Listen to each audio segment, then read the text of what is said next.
Tonight, you're going to leave a building. You'll lock the door, walk away, and without thinking, you'll assume it will still be there tomorrow. The lights, the walls, the streets outside, the coffee shop on the corner, the apartment across the road. Civilization feels permanent. It always has. But for every civilization that believed that, there is now a place where nobody lives. A city where elevators stopped forever. Factories where machines still wait for workers who never came back. Theme parks where roller coasters rust beneath silent skies. Entire neighborhoods where nature has quietly reclaimed humanity's greatest achievements. So here's the question. How long does it take for a place built by millions to become a memory? Because abandoned places aren't really about the past. They're documentaries about our future.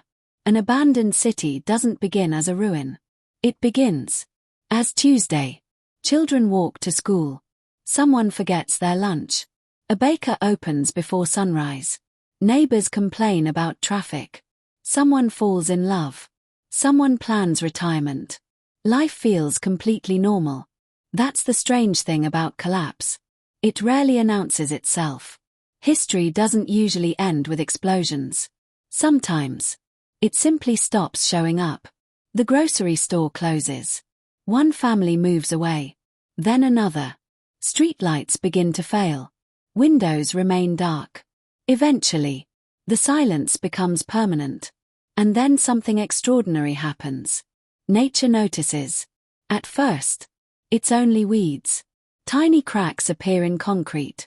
Grass pushes through asphalt. Roots search patiently beneath sidewalks. Plants don't hurry. They don't need to. Scientists studying abandoned urban environments discovered something remarkable. Given enough time, nature doesn't destroy cities. It digests them. Seeds carried by the wind become forests. Birds nest inside shopping malls. Foxes sleep beneath escalators. Trees grow through living rooms. Rain enters through broken roofs. Winter freezes it. Ice expands. Walls crack. Year after year, the earth quietly remembers what existed before us. Here's what's fascinating. Concrete feels permanent. To geology, it's temporary. Perhaps nowhere illustrates this better than Chernobyl. When humans left, life returned. Not because radiation disappeared, but because people did. Scientists expected a biological wasteland. Instead, wolves multiplied. Lynx returned. Wild horses wandered abandoned roads. Birdsong replaced traffic. It's one of history's strangest contradictions. One of humanity's greatest disasters. Became an accidental wildlife sanctuary. Not because radiation is harmless. It isn't. But because ecosystems often recover faster than human societies. That raises an uncomfortable possibility.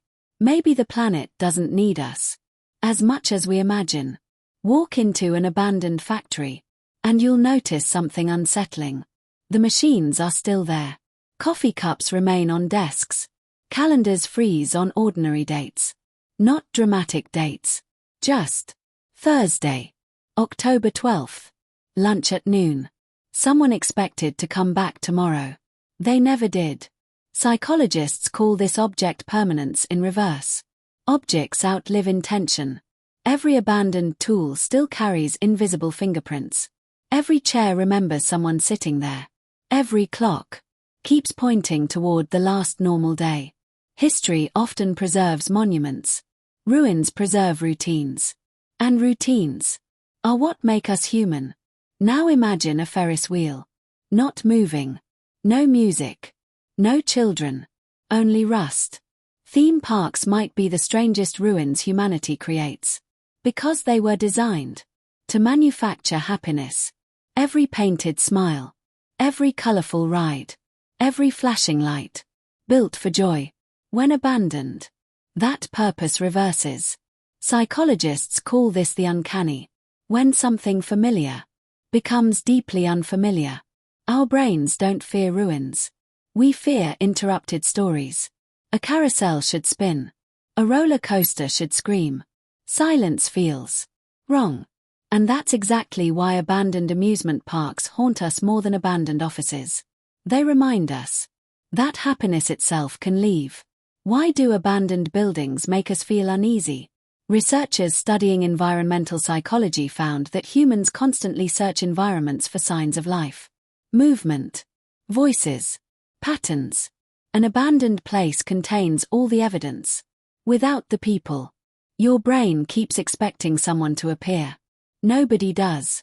This creates cognitive tension. It's why empty schools feel stranger than empty warehouses. Hospitals after closing feel unsettling.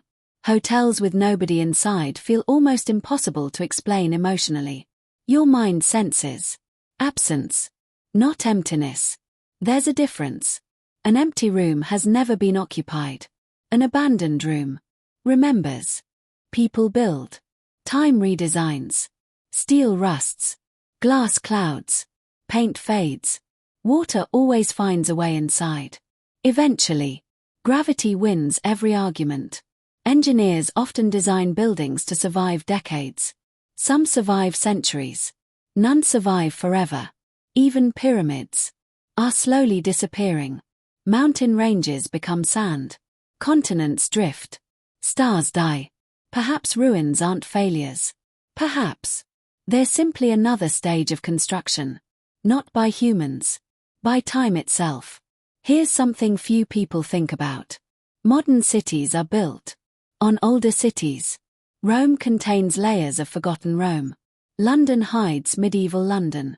Ancient civilizations buried older civilizations beneath them. Every generation believes it's building the future. Most are unknowingly building archaeological sites. Imagine someone standing exactly where you are. 2,000 years from now. Would they know your name? Your job? Your favorite song? Probably not. But they might find your phone. Or your coffee mug. Or the foundations of your apartment. To them, you would be history. Without realizing it. You're already leaving artifacts.